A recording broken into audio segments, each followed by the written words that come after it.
My wife cleaned out my bank account while I was unconscious in the hospital. I deserve this after everything I've done for you, the message said. I replied with a single thumbs up. When I was discharged the following day, I didn't go home. My name's Cameron Doyle, 45 years old and 22 years behind the wheel of a semi. Not the glamorous life, but it paid the bills and kept Dana in the lifestyle she never appreciated. I'd been feeling that tightness in my chest for weeks. Just stress, I told myself. Just the long hours and bad roadside coffee, until I couldn't ignore it anymore. Somewhere outside Omaha, the pain got so bad I had to pull over. Called 911 myself. They airlifted me to Sioux Falls, South Dakota. Turned out I wasn't having a panic attack. My heart was shutting down. I remember the doctor's face before everything went black. "We're losing him," she said. Not exactly what you want to hear right before you pass out. 2 days later, I woke up with tubes in my arms and a stent in my heart. The nurse told me I'd flatlined twice. Said I was lucky. I didn't feel lucky when I checked my phone. There was only one message from Dana. We'd been married 15 years. No kids, just a mortgage in Sioux Falls and a lot of quiet dinners when I was home between hauls. The message had a screenshot of our joint account. Balance, $0 and 0 cents. Below it, she wrote, "I deserve this after everything I've done for you. $61,438.72. My emergency fund, my truck maintenance account, my retirement cushion, all gone." I should have felt something, rage, maybe. Instead, I just felt tired in a way sleep couldn't fix. I sent her a thumbs up emoji, nothing else. When the doctor came in, he told me I needed to rest. Avoid stress, no driving for at least 6 weeks. He asked if someone was picking me up tomorrow. Yeah, I lied. That night I made a call to my brother Jeff. He lived on the other side of town, hadn't spoken to him in months. Not because we were fighting, we just lived different lives. "Need a favor," I said. "Name it," he answered without hesitation. "Need a place to crash for a few days, and I need you not to tell Dana." There was a pause. "She doesn't know you're alive?" "Oh, she knows," I said. "She just doesn't know I'm not coming home." I met Dana at a gas station outside Cheyenne.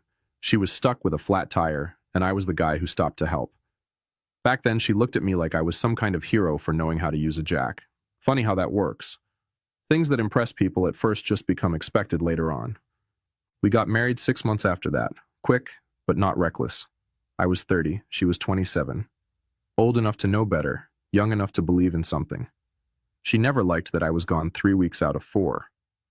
But the money was good, and she liked what it bought. I'd call every night from whatever state I was passing through. Sometimes the conversations lasted an hour. As the years went on, they got shorter. 5 minutes of updates, then just checking in. Last couple years, it was mostly texts. Made it to Nashville. All good here. Looking back, there were signs. She stopped asking when I'd be home, started taking trips with friends I'd never met, but I trusted her. That's what marriage is, right? Trust. My brother Jeff helped me into his guest room. He's a construction foreman, works locally, divorced twice, knows something about the ways people can disappoint you. "You should eat something," he said. I wasn't hungry. I was thinking. About the house I'd bought, about the refinancing I'd done 3 months earlier when rates dropped. Dana had said she was too busy to come to the signing, so I handled it myself. Put it only in my name since my credit score was better. She never even asked to see the paperwork. There was also the medical power of attorney I'd set up last year. After my buddy Tim had his stroke and his girlfriend couldn't make decisions for him, I got worried. My niece Megan, Jeff's daughter, helped me with it. Law student, smart kid, she made sure everything was in order. "Does Dana know you're here?" Jeff asked as he handed me a sandwich. "No," I said, "and we're going to keep it that way for a bit." "She took everything?" I nodded. "What are you going to do?" I took a bite of the sandwich. Didn't taste like anything. "I'm going to get some rest. Doctor's orders." But that night, I didn't sleep. I just stared at the ceiling, remembering all the little moments where Dana had seemed distant, checking her phone under the table, changing passwords, moving money between accounts for better interest rates. I'd been blind, but not anymore. On my third day at Jeff's place, I got a text from our neighbor, Harold. Haven't seen you around. Everything okay? Dana's got some guy over. Thought you should know. I sat with that for a long time. Didn't respond. Just let it sink in. Later that afternoon, I drove with Jeff to the bank. Not our regular branch where Dana and I were known, but the main office downtown. Asked to speak with a fraud specialist. Showed them the text message with the screenshot. Explained I'd been hospitalized, unconscious. That the withdrawals happened without my knowledge or consent. The woman behind the desk kept her face neutral, professional, but I could see it in her eyes. Pity. Maybe a little anger on my behalf. Mr. Doyle, we can start a fraud investigation, but given that it's a joint account and your wife has equal access, it may be difficult to... I understand, I cut in, but I'd like to try anyway. She nodded, started typing on her computer. We'll need records from the hospital confirming your stay, particularly documentation of when you were unconscious or incapacitated. Not a problem. And you should know, if this becomes a criminal matter, the police will get involved. I looked at her. I'm aware. On the way back to Jeff's, we stopped for gas. I stayed in the car while he pumped. Through the windshield, I watched a father with 2 kids buying ice cream from a convenience store. Normal life going on all around me. Want anything? Jeff asked. I shook my head. Back at his place, I made 3 phone calls. First to my dispatcher, telling him I needed extended medical leave. Second to the credit union where I kept a small business account for my independent contracting jobs. Third to a lawyer friend of Jeff's. I need to know where I stand, I explained. With the house, with the accounts, with everything. The lawyer Blake agreed to meet the next day. I hung up and pulled out my laptop. Logged into accounts Dana didn't know existed. Checked the status of investments she'd never asked about. Not because I was hiding anything from her, but because she'd never shown interest in the boring parts of our finances. While I was doing that, another text came through, from Dana this time. Where are you? Your truck isn't at the depot. Did they tell you I came by? I didn't answer. Cameron, this is ridiculous. You can't just disappear. We need to talk about this. I put the phone down. Jeff looked over from the kitchen. She reaching out? Yeah. You gonna respond? I closed my laptop. Not yet. That night, I took a walk around Jeff's neighborhood. It was a clear night, stars visible even with the city lights. For the first time since the hospital, my chest didn't hurt. Not physically, anyway. I realized something during that walk. I wasn't angry anymore. I wasn't even hurt. I was just... done. And with that came clarity. Dana hadn't just taken my money. She'd given me my freedom. A week after I was discharged, I finally went home.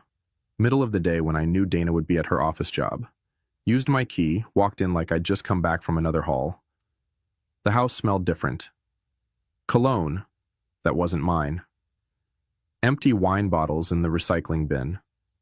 2 wine glasses in the dishwasher. I packed some clothes, my important papers, and the small lockbox from the closet where I kept my birth certificate and passport. As I was walking out, I noticed the framed photo from our wedding day was missing from the hallway table. Back at Jeff's, I met with Blake, the lawyer.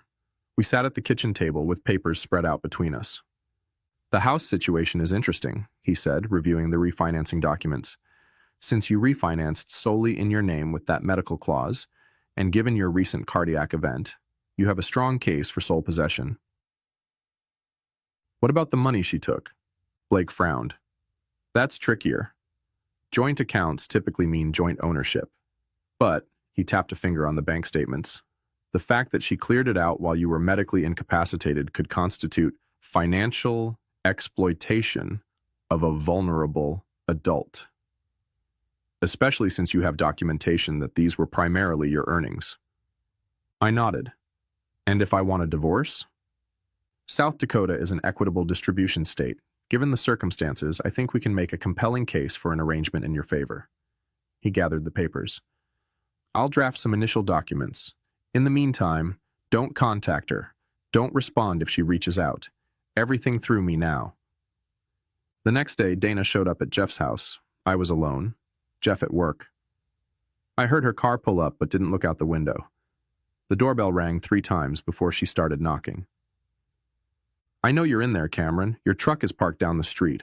Her voice was muffled through the door. "You can't just hide. We need to talk about this." I sat perfectly still in the living room like a kid playing hide and seek.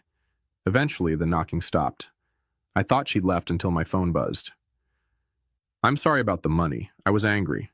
You've been distant for months. I thought you were cheating. I found out about the house refinancing and panicked. We can work this out. Please talk to me." It was the first time she'd ever accused me of cheating. Projection, probably. I turned the phone face down without replying. The next day, Blake called with news. "Dana contacted me," he said. "She's hired Patricia Wells as her attorney." Patricia Wells, one of the most aggressive divorce attorneys in the state. Known for going after everything: houses, retirement accounts, future earnings. "What does that mean for us?" I asked. "It means she's not playing around. Wells is already claiming that your abandonment after the hospitalization constitutes desertion. She's painting you as unstable, saying you disappeared without explanation and are refusing communication." I let out a long breath. So what now? Now we get ahead of this. I've filed for an emergency hearing regarding the funds she withdrew. Judge Harmon is presiding. He takes a very dim view of taking advantage of medical situations. After hanging up, I stared at the wall for a long time. Then I made another call, to my niece Megan. I needed her help with something specific. That evening, I drove past our house. Dana's car was in the driveway alongside a black Audi I didn't recognize. I circled the block once, then headed back to Jeff's. In the driveway, I got a text from a number I didn't know. "This is Patricia Wells. I represent Dana Doyle. Any further surveillance of my client will be documented as harassment. All communication must go through proper legal channels." They were watching me. I was watching them. And now the gloves were off. 2 weeks after that first meeting with Blake, we had our day in court. Emergency hearing regarding the withdrawn funds. Dana was there with Patricia Wells, both in sharp suits. I wore the only tie I owned, the one I kept in my truck for unexpected funerals on the road. Judge Harmon was an older man with white hair and reading glasses perched on the end of his nose. He reviewed the filings without expression, occasionally looking up at Dana, then at me. "Ms. Wells," he finally said, "your client withdrew the entirety of the joint accounts while Mr. Doyle was hospitalized for a life-threatening cardiac event. Is that correct?" Wells stood. "Your Honor, my client had every right to access those joint funds. Furthermore, Mr. Doyle had recently refinanced their marital home solely in his name without Mrs. Doyle's knowledge, which we contend was the first act of financial deception." The judge removed his glasses. "I'm not asking about the house right now, counselor. I'm asking about the timing of the withdrawal. Was your client aware that Mr. Doyle was in the hospital when she took the money?" Dana leaned over and whispered something to Wells. Wells cleared her throat. "Yes, Your Honor. But my client was under extreme emotional distress, believing her marriage was ending. She acted to protect herself financially." The judge put his glasses back on. "While unconscious from a heart attack seems an unlikely time for Mr. Doyle to end his marriage." He shuffled some papers. "I'm ordering the funds frozen pending further proceedings. Neither party may access this money until ownership is determined in the divorce settlement." It wasn't a complete win, but it stopped Dana from spending any more. As we left the courtroom, Dana tried to approach me. Wells held her back with a hand on her arm, but not before Dana said, "Cameron, please. There's so much you don't understand." I walked past without looking at her. Outside, Blake was satisfied. "This is just the beginning. Now we start discovery." Discovery, the part where all the cards get laid on the table. A week later, Blake called me to his office. When I arrived, he had a folder waiting. "We've got something," he said, sliding it across the desk. Inside was a bank statement from an account I didn't recognize. Dana's name was on it. The balance, $127,340.56. "Where did this come from?" I asked. "Your niece found it. Megan's internship at the credit union downtown gave her some insights. This account was opened 18 months ago. Regular deposits always just under $10,000. Just under the reporting threshold. Classic sign of hiding money." "There's more," Blake said. "The deposits align with your long-haul schedule. When you're gone, money goes in." I sat back. She's been planning this for a year and a half? Blake shook his head. I don't think she was planning to leave you, Cameron. I think she was preparing in case you left her. Why would I leave her? I was working myself to death to provide for us. That's when Blake slid over another piece of paper, a credit card statement with a hotel charge from a place in Minneapolis. Date, 3 months ago. I'd been in Seattle that week. The name on the reservation was Harold Jensen. Harold, our neighbor, the one who texted me about the guy at our house. Blake's face was grim. We think Harold has been involved with Dana for some time. He was creating a false trail to make you suspicious while they were together. The betrayal wasn't just Dana. It was coordinated, planned. Harold playing concerned neighbor while sleeping with my wife. Dana draining our accounts while I was fighting for my life. I stood up. What's our next move? Blake smiled for the first time that day. That's up to you. But if I were in your shoes, I'd make sure they both regret ever thinking they could get away with this. I spent the next month living at Jeff's, recovering physically while Blake built our case. We had a strategy now: document everything, gather evidence of Dana and Harold's relationship, prove the financial deception. My niece Megan was invaluable. Her position at the credit union gave us insight into financial patterns we wouldn't have seen otherwise. Nothing illegal, just connecting dots that were already in plain sight. The account has another person with access, she told me one evening. Not a joint owner, but an authorized user. Harold, I guessed. She nodded. And there's something else. They've started moving money, smaller amounts to different accounts. They know we're onto them. I stared out the window. They're liquidating, getting ready to run. That night I called Blake. We need to move faster. I agree, but we need to be careful. If we tip our hand too soon, they'll disappear with everything, I finished. So what do we do? Blake was quiet for a moment. We need leverage, something that makes them think twice about running. The next day, I drove to our house when I knew Dana would be at work. I didn't go inside. Instead, I walked the property line, taking photos with my phone. The new shed Harold had helped build last summer. The fancy landscaping that had mysteriously appeared while I was on a 3-week haul to California. Improvements, paid for with my money, likely installed by Harold, increasing the property value of the home that was now solely in my name. I sent the photos to Blake with a simple message: documented. 2 days later, Dana's lawyer called Blake with an unexpected offer. Dana would return 50% of the withdrawn funds in exchange for 50% equity in the house. They're testing us, Blake said when he called to tell me, seeing if we'll settle cheap. What do we tell them? Nothing yet. Let them sweat. Meanwhile, I made another move. I contacted my trucking company's HR department, explained my situation, asked about the disability insurance I'd been paying into for 20 years. You're entitled to 60% of your salary for up to 12 months, the HR representative explained. Given your cardiac event and the doctor's restrictions, you easily qualify. I filed the paperwork that day. Another source of income that Dana didn't know about, wouldn't be included in any settlement discussions yet. The next week, I had Jeff drive me past our house again. This time, I noticed something new: a for sale sign on Harold's lawn. He's cutting and running, Jeff said. I nodded. Call Megan.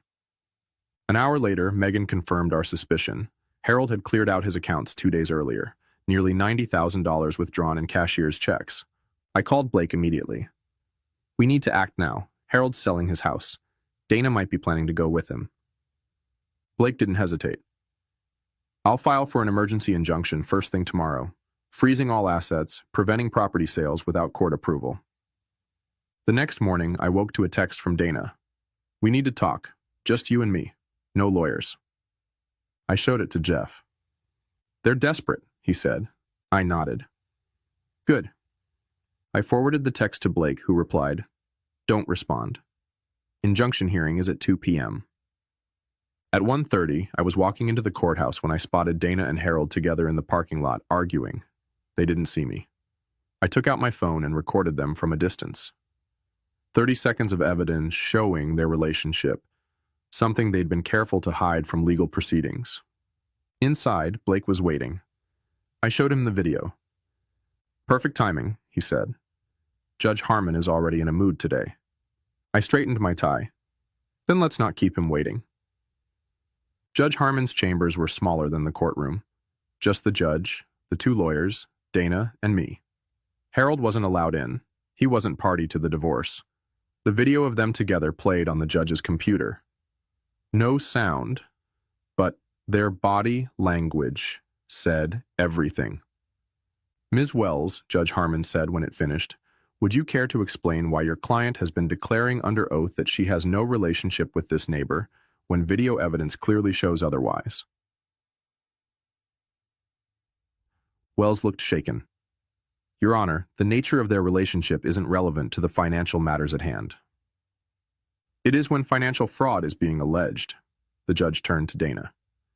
Mrs. Doyle, are you planning to leave the state with Mr. Jensen? Dana's face went pale. I don't. Let me rephrase, the judge continued. The court has evidence that you and Mr. Jensen have been moving substantial sums of money, that Mr. Jensen is selling his property, and that you withdrew funds from joint accounts while your husband was incapacitated. This suggests a pattern of deception and intent to flee. He looked at both lawyers. I'm issuing an immediate freeze on all assets belonging to both Dana Doyle and Harold Jensen. Neither may leave the county without court permission. Additionally, he turned to me, given Mr. Doyle's medical condition and the evidence of financial exploitation during his incapacity, I'm granting temporary exclusive use of the marital home to Mr. Doyle. Dana made a small choked sound. Your Honor, Wells began, but the judge held up a hand. The exploitation of a medically vulnerable spouse is something this court takes very seriously, Counselor. You're lucky I'm not recommending criminal charges at this time. Yeah. Blake gathered his papers, trying not to look too satisfied. As we left, Dana caught my eye. For the first time, I saw fear there. Not of me, of consequences. 3 months after the hospital, I moved back into our house, my house now. The divorce was finalized faster than anyone expected. Dana didn't fight after the injunction hearing. Harold had disappeared, leaving her to face everything alone. In the end, the judge awarded me the house, my truck, and 80% of our savings. Dana got her car and the remaining 20%. The secret account was split 50-50, but only after she paid my legal fees from her share. I never spoke to her directly again, everything through lawyers. The last I heard, she'd moved to Minneapolis, starting over, I guess. I sold the house 6 months later. Too many memories. Bought a smaller place closer to Jeff and Megan. Used some of the money to help Megan with law school. She's going to make a hell of an attorney someday. I don't drive long haul anymore. My heart can't take the stress, doctor says. Found work dispatching instead. Home every night. It's quieter than the open road, but there's something to be said for stability. Sometimes people ask if I'm angry about what happened. I'm not. Not anymore. You can't control what others do, only how you respond. Dana thought she was taking everything from me that day in the hospital. Instead, she forced me to fight for myself in a way I never had before. Last week, I was cleaning out some old boxes and found our wedding album. Thought about throwing it away, but didn't. Just put it back in the box. It's part of my story now. Not the end, just a chapter. The heart attack nearly killed me. The betrayal nearly broke me. But I'm still here. Changed, maybe. Stronger, definitely. Some lessons you learn the hard way, some people you lose for good reason. And sometimes, the life you rebuild is better than the one you lost.